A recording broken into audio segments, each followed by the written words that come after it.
Why cocaine? Yun po yung hiningi niya Hiningi ni? nung pasyente.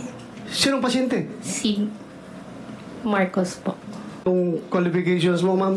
Good morning po. I am Dr. Maria Cecilia Lim. So, head po ako ng drug testing laboratory ng St. Luke's Medical Center, Global City. So, yung 2 minutes and 54 seconds po, kaya po talaga ng drug testing kit. Mabilis pong lumabas yung resulta. Yung mga sinasabi po nilang 5 minutes, yun po yung maximum time na i-allow namin na lumabas yung line ng drug test. Pag lumabas po yung linya, hindi na humawawala yun, negative na kayo. Pero yung naghihintay kayo na mag-a-appear yung linya, hanggang 5 minutes po yung maximum. So we can get, 40 to 50 seconds, may resulta na po. 40 to 50 seconds, may resulta na. So yung doubt nila na 2 minutes so fast is not improbable and is not impossible. Correct, sir. Correct? Yes, sir. Okay, we May have the linya pa answer. lumabas, doktora.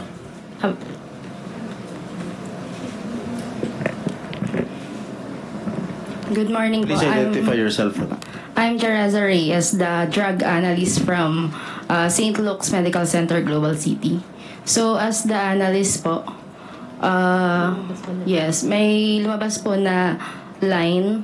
So, sa drug test kit po natin, meron dun yung control line at saka yung line for the drug analyte. So, dun po sa resulta, may lalabas po dapat siya talaga na line as negative. Negative. Yes. Negative. Yes po. Alright. Will that satisfy everything? Mr. Chairman. Yes, Mr. Chairman. go ahead, Senator Escudero. Permission of Senator Jinggoy. On this point, Dr. Fernandez, and to Ms. Reyes, yung 2 minutes and 54, 57? 54. Ito yung oras na lumipas mula nung inilagay yung sample dun sa makina hanggang lumabas yung resulta. Tama po ba? Sir, hindi po makina. Ito po ay drug test kit para pong pregnancy test kit or So, para parang ginagawa yung ka na? COVID. Hindi naman po.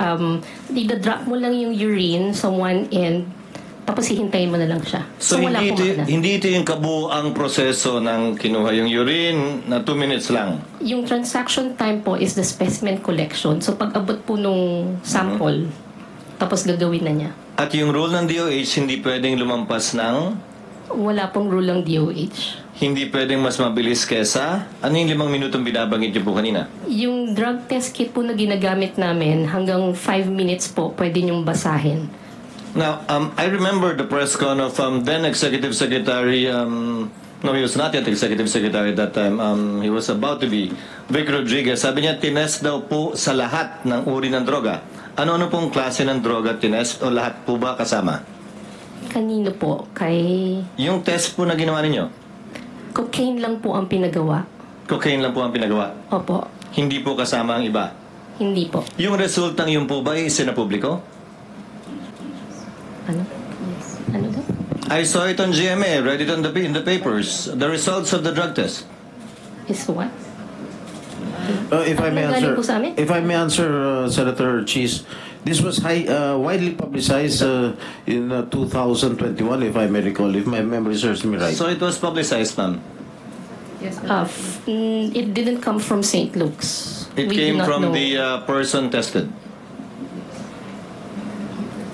So, Personally. Mr. Senator Chis, yung drug test na ito na pinag-usapan na ito, yung sinabi ni Executive Secretary Rodriguez, this pertains to the drug test that you made on the former Senator Bongbong Marcos? Yes. Yung ba ibig mong sabihin? Yes. Opo. Yan yun? Opo. So, you said that particularly cocaine ang tinitest ninyo. Why cocaine? Yun po yung hiningi niya Hiningi ni nung pasyente. sinong pasyente? Si Marcos po. President Marcos.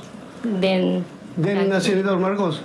Yun ang gusto niyang hingin about cocaine. yun po lang ang hiningi niya. Your laboratory is capable of tracing cocaine residues dun sa ihi ng pasyente. Yes po. So, iba yung ginagamit nyo sa cocaine, iba yung ginagamit nyo sa shabu.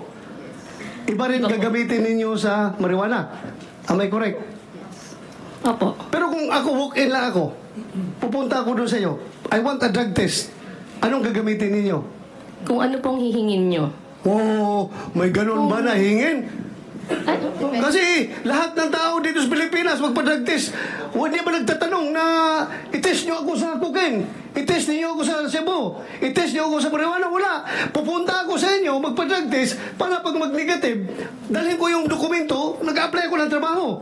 Yun lang naman ang ginagawa natin. Hindi naman kami nagre-request sa inyo ng i-test niyo ako sa cocaine. I-test niyo ako sa Cebu. I-test niyo ako sa marijuana. Hindi pupunta ko sa inyo. Please, conduct drug test. Oh, negative. Salamat. Dahil ko ito sa in-applyan ko ng trabaho. Oh, wala ako negative ako. Bakit in-specify na cocaine? Hindi. Sure ka? Usually po Cocaine kasi... ang hiningi ng pasyente ng panahon na yun? Opo. Mr. Chairman. Okay. Mr. Chairman. Thank you. Go ahead, Senator Chis. Since you're PNP chief and we have a lot of police officers here, pag nag-a-apply ako para sa LTAP o permit to carry, required po ako mag-drug test. Di po ba? Yung drug test po na nire-require ninyo, yung po ba'y para sa lahat din ng uri ng droga? O hindi po? Sino po pwedeng sumagot? Thank you, Your Honor, and good morning to our honorable senators. Yung requirement for drug test, these are one of the requirements for people applying for driver's license, permit to carry firearms, yung ating license to own and possess firearms. Meron din pong required random testing for secondary and collegiate level student. Random testing. Ang tinatanong ko po yung nag-a-apply para sa permit to carry firearms? Yes, kailangan po yun. Kailangan po Lahat po ba ng droga tinetest? shabu and marijuana po ang Pag nagko-cocaine ako, apply ako ng lisensya, pwede. Maring makalusot po kasi po yun po yung To emphasize to the chairman's point, See that? So, for license to carry firearm outside of residence, ang tinetest lang po ng PNP ay shabu at marijuana? yan po yung predominant. Yes or no, sir? Meaning, apparently there are different tests. Yes or no, sir? Recording in yes, Your progress. Honor. Number 2, drug test for driver's license. Ano lang po yung tinetest? Ganun din po. Your shabu Honor, lang. shabu and marijuana, for marijuana. And marijuana. So yan po yung nire-require ng gobyerno? Sa mga pagkakataong nire-require ang drug test? Kasi po yan, iba-iba pong reagent na ginagamit dyan eh. At itong shabu and marijuana being the predominant drugs na ginagamit natin, yan po yung marami na tayong reagents. Sir, saan po nakasulat yan? Na shabu and marijuana lang ang test natin? Wala naman po, pero yan po yung practice na ginagamit natin. No, on the part of PIDEA and especially on the part of the Dangerous Drugs Board, you are especially the DDB, which is policy making. I think this fell into the cracks. Sino nagde-determine yung bumibili ng testing kits? Where is the policy coming from? Bakit sino nag-decide at nagsabing marijuana lamang at shabu? Meron pong dalawang test na ginagawa yung screening and yung confirmatory.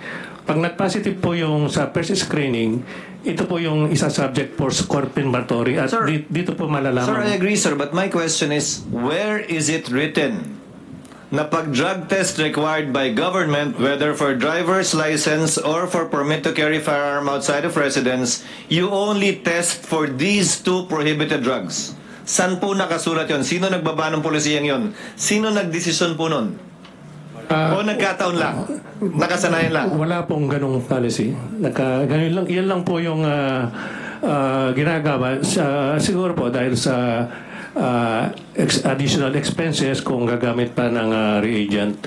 Pero yun nga po, doon sa secondary testing po, doon sa confirmatory testing, dito po malalaman kung anong drugs yung na-detect doon sa initial screening. Perhaps there is another gap the good chairman of the committee can look into, Mr. Chairman.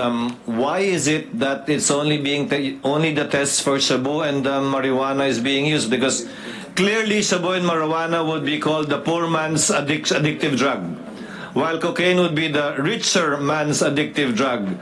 So kahit pala sa testing, pinapaboran yung mayaman kumpara sa mahirap. Di ba dapat kung nagtitest tayo, gaya ng sinabi ni Senator Bato, lahat na. But the point I'm driving at, Mr. Chairman, is kung ang gobyerno namimili ng kung anong droga ang itetest, lalo naman siguro kung yung individual na magpapatest, kung anong babayaran niya. And I remember that time, I think this test was done in November, and issues were being raised with then candidate Bongbong Marcos that these issues were raised against him. That allegedly he was a cocaine user. And that's why at that time they conducted these tests to answer in light of the political perhaps weather at that time, the issues being raised against him, although there is no legal requirement for a candidate to do a drug test. That was attempted at some point in time in our history to require a drug test, but the Supreme Court unfortunately struck it down as an